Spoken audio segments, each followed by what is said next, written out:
So మావయ్య దగ్గర ఎక్కువ మార్కులు కొట్టేసిన అల్లుడు ఎవరు సార్? ఎవరు సమానంగా అవుతారు నాకు తెలీదు.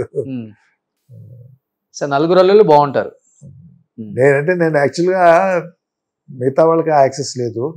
నేను చెప్పాను కదా 8 సంవత్సరాలు ఇంట్లో తిరిగాను కదా, నేను ఒక రకంగా పిల్లాడి కింద లెక్క ఆయనకి. స్వతంత్రం ఎక్కువ ఉంటుంది. స్వతంత్రం కన్నా కూడా వెంకటేశ్వరరావు అని పిలవగలడు, బాబు అని పిలవగలడు అనేటటువంటి కొద్ది వరకే, అంతవరకే. అంతకు పంపితే ఆయన పిల్లలను కూడా ఏమండి అంటాడు ఆయన ఒకసారి.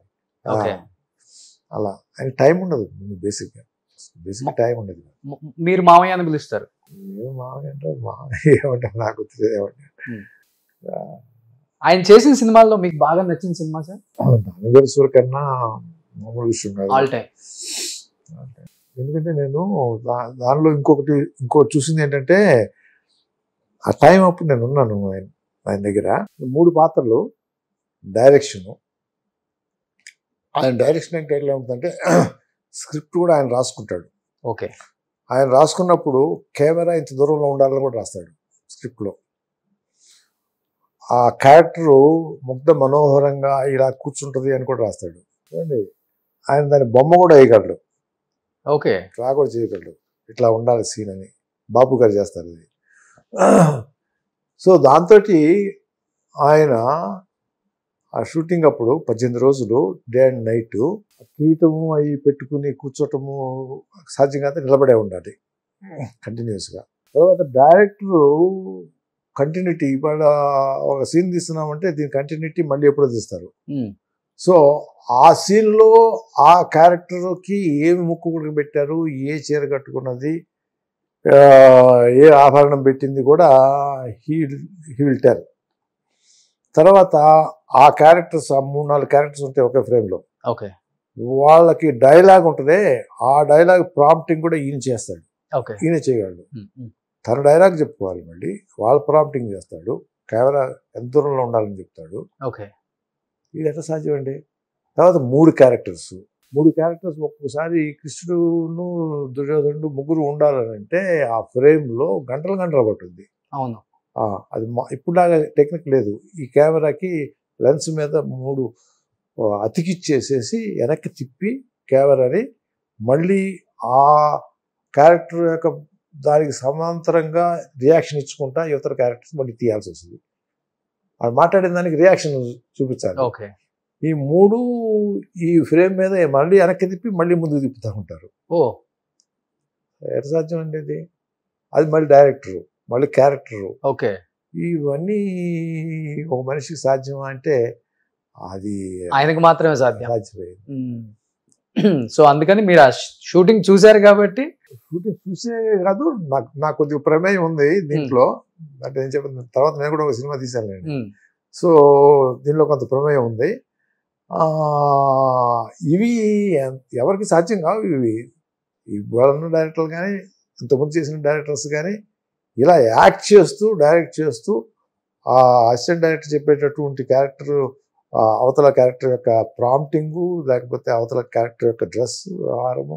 బాలయ్య గారి సినిమాల్లో బాగా నచ్చిన సినిమా? నాకు బాలయ్య దాంట్లో ఈ మధ్య అఖండ వచ్చింది అనుకోండి, దానికంటే గౌతమిపుత్ర శాతకర్ణి అనేటటువంటి పిక్చరు నిజంగా దాంట్లో బాలయ్య ఆ క్యారెక్టర్ కోసమే ఉన్నాడా, ఆ మనిషి ఈ మనిషి అనే డౌట్ వచ్చింది నాకు. గౌతమిపుత్ర శాతకర్ణి అనేటటువంటి మనిషిలోకి ఈయన పరకాయ ప్రవేశం చేశాడు ఆ సినిమాలో. నేనే అనుకున్నాడు ఆయన, అంతే అనుకుని ఇక మొదలు పెట్టాడు అనిపించింది నాకు. మిగతా అఖండ ఇవన్నీ బాగానే చేశాడు, కానీ ఏదో డైరెక్టర్ చెప్తాడు, డైరెక్టర్ రాస్తాడు, దీంట్లో విజువల్స్ టెక్నిక్స్ అని. ఆ ఒక పిక్చర్ మాత్రం నాకు అట్లా అనిపిస్తుంటుందా? ఇప్పుడున్న యంగ్ జనరేషన్ కూడా బాలకృష్ణ గారు ఫ్యాన్స్ అంతలా ఆయన అదృష్టం అది. ఆయనలో ఇప్పుడు ఒక మనిషి 50 సంవత్సరాలు ఒక ఫీల్డ్లో ఉండాలంటే ఏదో ఒక గ్రేట్నెస్ ఉంటుంది, దానికి కృషి అనేది ఉంటుంది. మామూలుగా చూస్తే అంత కృషి చేస్తున్నాడా అనిపిస్తుంది మామూలుగా బయట చూస్తూ ఉంటే. కానీ నేను అడిగాను ఒక రోజున, ఎట్లా బాలయ్య ఇది సాధ్యం అవుతుంది? నువ్వు చూస్తేనేమో మామూలుగా చూస్తేనేమో ఏదో అల్లచిల్లరగా కనపడతా ఉంటావు, ఇదేంటి అని అంటే ఇంకా తెలుగు భాష మీద కూడా అంత కమాండ్ లేదు ఆయనకి. కానీ డైలాగ్ మొదలు పెడితే బయట వేరుగా ఉంటుంది, కెమెరా ముందు వేరుగా ఉంటుంది. మరి ఇంత దాన్ని నువ్వు ఎప్పుడు చెప్తా ఉంటావు కదా అంటే వల్లి వేస్తాడు. ఎప్పుడు వేస్తాడు? పొద్దున్న తెల్లారి 3 గంటలకు 4 గంటలకు వేసి వల్లి వేసుకుంటూ ఉంటాడు. వల్లి వేసుకుంటాడు. లేకపోతే సాధ్యం కాదు. మనిషికి ఆ స్థాయికి ఇన్ని సంవత్సరాలు సస్టైన్ చేయటం అనేటటువంటి, అందులో యాక్టింగ్ అంత ఈజీ కాదు. అది యాక్టింగ్లో సస్టైన్ చేయటం అనేది 4 పిక్చర్లు అయిపోగానే ఎగ్జాస్ట్ అయిపోతుంది. అవును, మనిషి యొక్క కెపాసిటీస్ అన్నీ అయిపోతాయి. అవును. కానీ సస్టైన్ అవుతుంది అని అంటే దానికి ఒక దైవ అనుగ్రహం ఉంటుంది. దానికి అన్నా కూడా ముఖ్యం కృషి అనేటటువంటిది, పట్టుదల అనేటువంటిది చాలా ఇంపార్టెంట్. దేవుణ్ణి బాగా నమ్ముతారు కదా ఆయన. దేవుడు మామూలు కదా, అది ఎక్స్ట్రీమ్. కాలు ఇంట్లో నుంచి బయటికి పెట్టాలన్నా కూడా పూజా పునస్కారం ఏదో చేసి చేసుకుని బయలుదేరతాడు. నిజంగా ఆయనకి ఆ దైవ అనుగ్రహం ఉంది కాబట్టి లక్ష్మీనరసింహస్వామి నడిపిస్తున్నారు. చూడండి, ఆయన చేతికి కూడా ఎప్పుడు దేవుడివి ఉంగరాలు. ఒక స్టార్ హీరో అయినా కానీ ఆయన చూడండి, ఆయన పద్ధతులు అలానే ఉన్నాయి. అదే ఆయన ఉన్న గ్రేట్నెస్. సో ఇప్పుడు మీరే అన్నారు, ఆయన అయితే ఆ వేలో రాగలదు, నేనైతే ఈ వేలో రాలేనని చెప్పారు కాబట్టి. బట్ చాలా కష్టం. ఒకే కాంపౌండ్లో 2 రాజకీయ నాయకులు, అల్లుళ్ళు, ఎవరిని మెప్పించాలి, ఎవరిని నువ్వు చెప్పాలి, ఎవరికి ఎస్ చెప్పాలో కూడా ఆయనకి చాలా ఇబ్బందికరమైన ఒక ఇదని చెప్పుకోవచ్చు. బట్ ఇప్పుడు నారా వర్సెస్ దగ్గుపాటి కాంపౌండ్స్ 2 ఉంటాయి.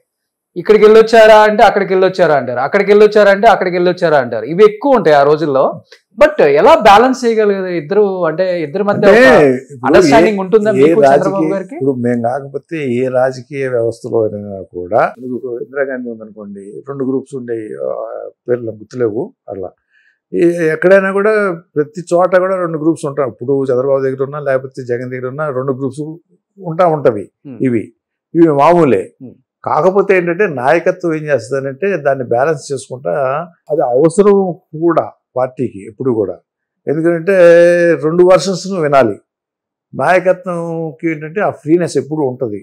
ఆ ఫ్రీనెస్లో వీళ్ళు కాదంటే వీళ్ళేం చేయలేరు. వీళ్ళు బచ్చాసే యాక్చువల్గా. ఆ నాయకత్వం ఆ విచక్షణ జ్ఞానం ఉండి ఆ ఫర్మ్నెస్ ఉన్నప్పుడు ఆ రెండింటిలో ఏది సక్రమము ఏది అసక్రమం అనేటటువంటిది తెలుసుకోగలిగిన శక్తి ఉంటుంది. దాన్ని ఫార్వర్డ్ తీసుకెళ్ళటం.